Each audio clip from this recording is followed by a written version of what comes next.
Coming up outside, now inside. Christian. That's why they give you hundreds of pounds. Now you know you're fitness. You got the whole run vibing the same. You ain't doing it to rock and change. You got love for the game.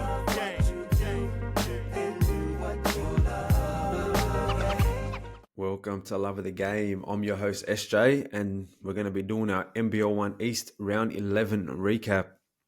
We had a great week of action, man. Some big games and a lot of implications now for the finals and heading into the last 3 rounds. The season is up for grabs.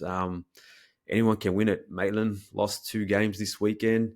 Canberra Gunners held on, top spot, and bro, that probably about 6 to 11 mark on the ladder. It's wide open. Hills Hornets losing 2 games this weekend. Bankstown Bruins, Southern Sharks claiming another win, and the Sydney Comets. Those boys are on fire. And we're going to talk about every single game. And we're going to start off with the Manly Seagulls, 87-75, defeating the Newcastle Falcons. Manly's big 3 once again stepped up. Jonas Harper, 27 points, 5 from 7 from 3, so he's shooting the ball lights out. And also 3 steals, league leader. Mason Bragg, 13 points and 14 assists, once again, league leader. And Matthew Eldridge, 20 points and 9 rebounds, also the league leader in rebounds. So Manly's big 3 getting it done. And for Newcastle, Miles Cherry, 29 points, 9 rebounds, 6 assists, and shooting 13 from 15. So he was cash money today and feeling it. But my biggest takeaway from this game was, man, Manly got lucky. Manly got lucky because, look, they got dominated on the boards, 49-22. That's a minus 27 on the rebounds. But Newcastle killed themselves, 28 turnovers. And 28 turnovers, that's a lot of turnovers. And to just lose by 12 kind of shows that, you know what, Manly did get lucky because, besides those big 3, no one else really delivered. And if Manly's going to take it to that next level, they need consistency from probably players 4 to 6. If they can get about average 10 points a game each, then Manly's in good stead. Game 2 was the red-hot Sydney Comets 99 defeating North Bears 90. Now, Bawali Bayliss, man, the guy's been on fire since coming back from injury. 42 points, 9 assists, shooting 16 from 30 with 8 from the free throw line. And Aubrey Cry, 21 points, 14 rebounds, 7 from 11. So he was efficient. And Akuso and Wacha, double digits also there for the Sydney Comets. And North's all-round 5 plays in double digits, led by Mandro Worthy, 22 points. But my biggest takeaway from this is how good the Sydney Comets can be. The past 2 games, they scored 120 plus, and they shot 18% from 3 this game, 4 from 23, and they still got 99 points. So if Akuso, Wacha, Mundine, Chol from the bench, if they can just hit their threes and be the supporting cast of Bawali Bayliss and Aubrey Kai, this team can really contend. They can make a late push and make some noise in this league because, man, 64-64 this game heading into the 4th quarter. Bawali Bayliss just took control. Scored 17 of his 42 points in the last quarter. And silver slashes. Crazy clips there of Bawali Bayliss in action in that game. And if you haven't seen it, definitely watch it because you kind of see how this guy attacks and doesn't rely on the 3 ball. Loves to drive it in, find contact, and man, he can shoot that jumper too. So, but he can find that assist. As I said, 9 assists this game and 4 from 23 from 3. So if those boys can hit, man, 120 is easy money for these guys every game. And fingers crossed because it's going to be good to watch these Comets in action. Now, the 3rd game of the round, the Hornsby Spiders, back-to-back wins. Lost 14 in a row and, man, feeling it at the moment. 88-78 winners up against the Penrith Panthers. Aaron Redhead, 22 points, 8 rebounds. Stephen Hall, 20 points. Brian Antu Yobo, 17 points and 5 steals. And for Penrith, Jayan Fatua Famono, 21 points and 7 rebounds. So, look, last up against second last, I think, this game. And they were just playing for pride, and Hornsby are feeling it at the moment. Winning last week, and kind of found out that, look, if Hornsby win, West Tigers are going to win too. So Hornsby, hope you guys can keep winning. But my biggest takeaway from this was the Hornsby coach, John Hennessy. Hats off to you. It's been a tough season, but you've got these boys still switching on, playing basketball the right way, and 22-11 fourth quarter for you guys to get that victory. So it was based on a bit of defense too, and man, fingers crossed they can sneak a few more wins and make it interesting in this competition, because a lot of those teams would have penciled in Hornsby for an easy win, and now they're looking at Hornsby going, oh, damn, like we've got to be at our best. So, respect to you guys. Game 4 was the Center of Excellence, 105, defeating the Illawarra Hawks, 100 in overtime. So this game had it all. Luke Fennell, 34 points, 11 from 16 from the field. Emmett Adea, 18 points, 10 rebounds. And Julius Halafono, 18 points, 9 rebounds off the bench also. And for the Illawarra Hawks, Riley Abercrombie, 33 points, 11 rebounds. Now, 85 all at full time. Overtime had it all. These guys were hitting lights out. I think 20 to 25 in the overtime period. And my biggest takeaway from this is, we're going to talk about the Center of Excellence a bit more because they did have a back-to-back. But the Illawarra Hawks, 56 three-point attempts this game. Now, Matthew Fearson, 3 from 20. Lachlan Dent, 4 from 14. And Riley Abercrombie, 5 from 16 from 3. Man, so these boys have the green light.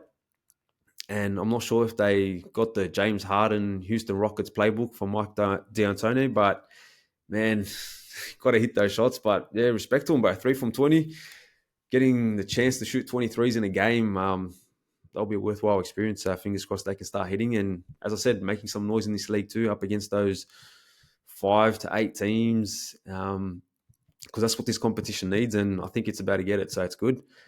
Game 5, the Inner West Bulls 95, defeating the Sutherland Sharks 79. Alexander Higgins-Titcher, 21 points, 12 rebounds, 9 from 14. Jacob Omar for 19 points, and Raymond Kay off the bench, double-double, 14 points, 11 rebounds. And for the Sharks, Lachlan Hutchinson, 24 points, and Brian Williams, 23. So Sharks didn't get much else from anyone else besides those two. But what pleased me about this game was seeing Alexander Higgins-Titcher, 12 rebounds. For this team to reach its potential, he needs to be a beast on the boards. And 12 rebounds. And the Inner West Bulls I feel like they have got us figured out now. We're going to talk more about them on their back-to-back, as they also played on Sunday. But look, my biggest takeaway from this game was just the domination. 56 rebounds to 33. Offensive rebounds, 15 to 4. And as I said, Alexander Higgins-Titcher, 6 offensive rebounds. So if he's getting that offensive rebound, it's going to be a putback dunk or easy layup and one. So look, Inner West Bulls starting to find their groove, and they're going to be a dangerous, dangerous team. Game 6, you had the Canberra Gunners 82 defeating the Maitland Mustangs 80. Now, Glenn Morrison, 29 points, 9 rebounds, 11 from 16 from the field. This guy's been lights out the last few weeks. And William Mayfield, 16 points, 8 rebounds, 7 assists, and 5 steals. And for the Maitland Mustangs, most of their production came from the bench. Daniel Milburn, 19 points, and Will Mortimer, 14 points, and I think 11 rebounds all. And my biggest takeaway from this was free throws, how important they are. Look, both teams missed some big free throws down there in the clutch. I think Glenn Morrison went 1 from 3, and he missed 2 free throws, but William Cranston-Lowen had 3 free throws to tie it up and send the game to OT, and he missed the first 2, got the third one. But yeah, look, this comp might come down to free throws, and both teams shot it pretty poorly. 54% for the Canberra Gunners and 66% from the Maitland Mustangs. But my biggest takeaway from this is how wide open this league is. Like, everyone thought Mustangs were a lock and Canberra Gunners were going to be there, but you saw Canberra Gunners had an 18-point lead, and then the Maitland Mustangs just pulled it back. And man, that third quarter from the Maitland Mustangs was beautiful. But Canberra kind of held firm and just stuck it to them. They didn't Because look, William Crancer-Lown and Christian Little, they made the Canberra Gunners' lives tough down there, especially their guards. I think Derek, man, respect to how you bounced back that game. You kind of, in a way, won that game while you coming back on. I think mid to that in that third quarter, you started dominating and kind of just iced it. And then William Mayfield, clutch buckets there at the end. But Glenn Morrison, hats off to you. This team kind of threw a curveball. You were dominating your matchup there with Hunter, and then they put that is it Will Mortimer? Hats off to you too. Respect, young man. You had a crazy, crazy game. Just hustled. I think there was 2 or 3 offensive rebounds that you grabbed. Also, kept your team in it. And coach put that faith in you. And like that, they like that matchup. But yeah, Glenn Morrison, as of late, he's been on an absolute tear. Now, Game 7, the Albury Wodonga Bandits 101, defeating the Hills Hornets 76. William Hickey, 30 points, 10 rebounds, 7 assists, 6 steals, and 4 block. Man, this guy was doing it all. And I didn't even know William Hickey was playing in the NBL1 East, but I saw him at Illawarra Hawks last year at the NBL, and man, you fall in love with that attitude that he has. And if the Albury Wodonga Bandits can get it rolling, they're going to be a dangerous team in the playoffs. 5 others scoring 12 or more: Lachlan Cummins, Kevion Blaylock, Sean Montage, Mitch Dance, and Jack Saunders off the bench. And for the Hills Hornets, Chris Bryant, 27 points, 10 rebounds, played a lone hand. But my biggest takeaway from this game was how important Lachlan Cummins is to this team. Look, he's their 3-point shooter. And if he can honestly average 15 a game, this team's going to be nearly unstoppable. Because you know what you're going to get from William Hickey? Kevion Blaylock, low key, has been absolute balling this year. Rebounds, blocks, his field goal percentage is off the charts. And Sean Montage, if he's another key element that they need, like that's their big 3. But if they can find that 4th piece and consistently, this team's going to go deep into these playoffs. Because look, if Lachlan Cummins doesn't go off, you can kind of still win if those 3 go off. Because Sean Montage, I think he's averaging about 13, 14 points. So look, that team is beatable if players 4 to 6 don't deliver for the Albury Wodonga Bandits. Now, this match was massive, had massive implications for both these teams' seasons. Now, Hills Hornets came into round 11 with 2 games, and these games were kind of in hand. So if they could sneak in 2 wins, it would have been massive. They lost against the Bandits, but they did have another game on Sunday, and the Bankstown Bruins took care of business 93-81. This was a massive win for the Bankstown Bruins because it keeps their season alive, and it pegs back the Hills Hornets to hold that 7th seed. Hayden Blankley, 31 points, 8 rebounds, 7 assists, 11 from 17 from the field, 6 from 8 from 3. Andre Wolford, 17 points. Thomas Buvak, 12 points. And Gum Majok, 7 points, 11 rebounds, and 4 blocks off the bench. I don't know what exactly happened to Naaman Hightower, but he played less than 20 minutes and Majok took over. And yeah, man, look, for the Hills Hornets, it was a disappointing game in general, but Chris Bryant, 43 points, 8 rebounds, and man, he kept them in the game. He didn't get no help from anyone on that team, and it was tough. Look, Ish Sanders had a disappointing weekend. He shot 1 from 14 this game. And my biggest takeaway from this was the Bankstown Bruins do or die matchup, and they got the job done. Look, this was massive for their season. If they lost this game, I don't think they had a chance of making the finals, but bro, they just spiced up this competition. Hills Hornets 2 losses this weekend was massive because it brings them down to within the pack. They're on 8 wins. I think the Southern Sharks are just on 7 wins at the moment, or 8 wins, but we'll go through the ladder in a bit. But yeah, man, that's jam-packed from 7. Because I think I said last week it's from 8 down. But with Hills Hornets losing 2 games, 7 down is up for grabs. The next game, you had the Sutherland Sharks 91 defeating the Albury Wodonga Bandits 87. Lachlan Hutchison 25 points, 9 assists.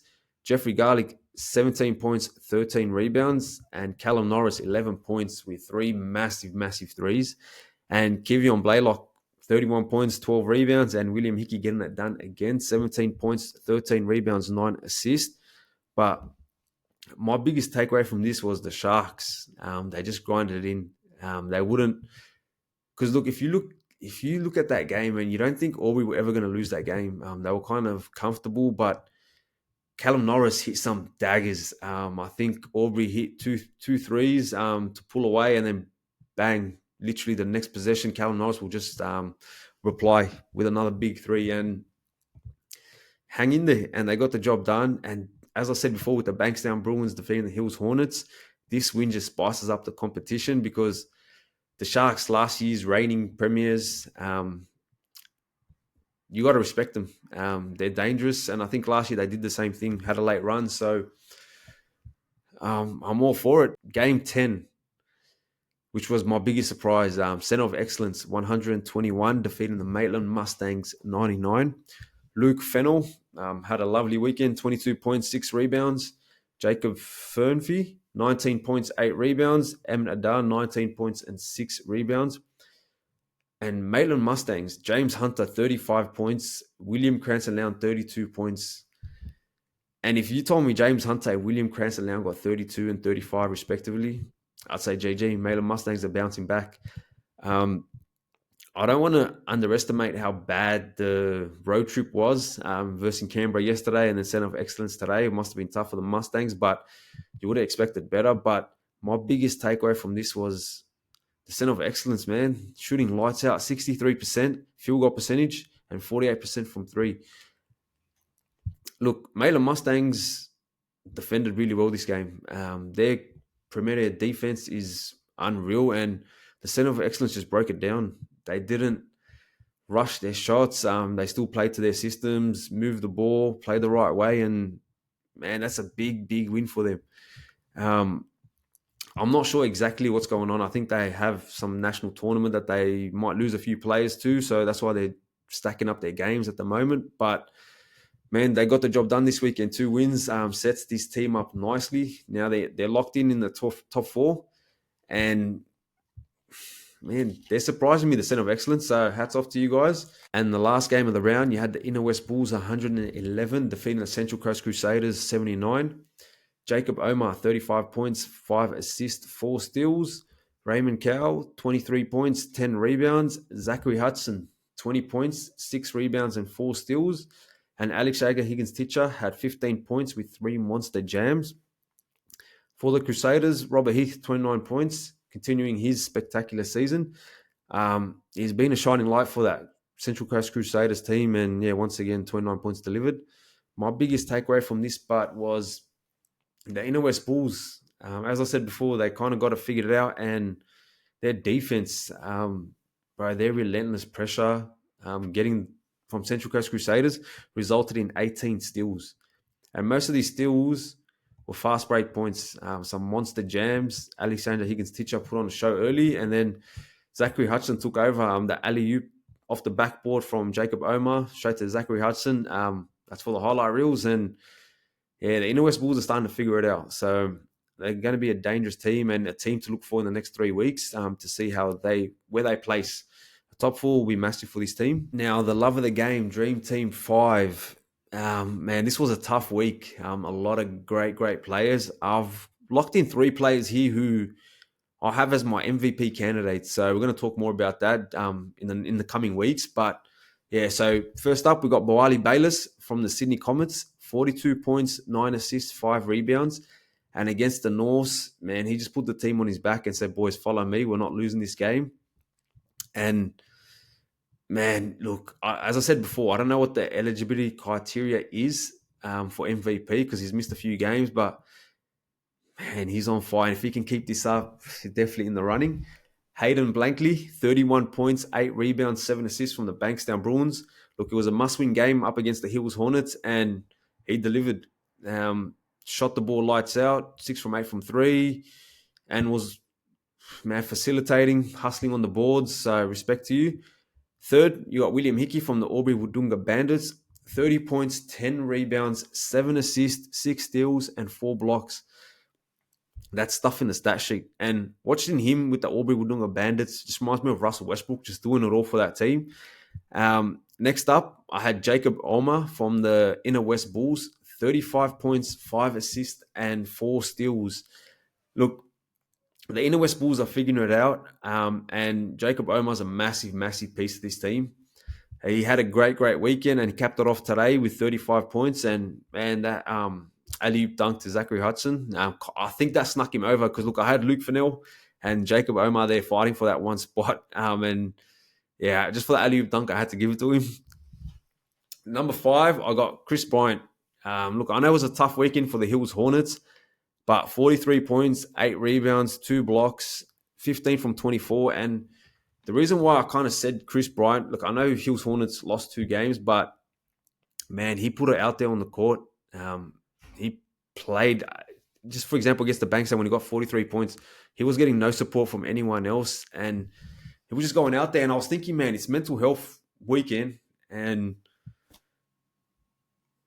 I was thinking, you know what helps me? And I was like, man, my family and friends. And I just want to give a shout out to all the imports that are playing in our league, because I know it's tough. You don't have your family and friends there. I know you create these bonds, but nothing kind of replaces the real thing. And I know it was Father's Day for a few of our imports, and I saw Chris Bryant there posting pictures of his daughter and things like that. And I know it'll be tough. So I know you guys coming down here and kind of doing your thing, kind of puts it to the test, puts your love of the game to the test, man. And Chris Bryant epitomized that. And I don't know exactly what his next step is, but look, 43 points today, 8 rebounds. So hats off to you and to all the imports in the NBL1 East. Look, that caps off the show. And just want to say thank you to everyone for tuning in. If you want me to add, remove anything, just let me know. Thank you, and till next week.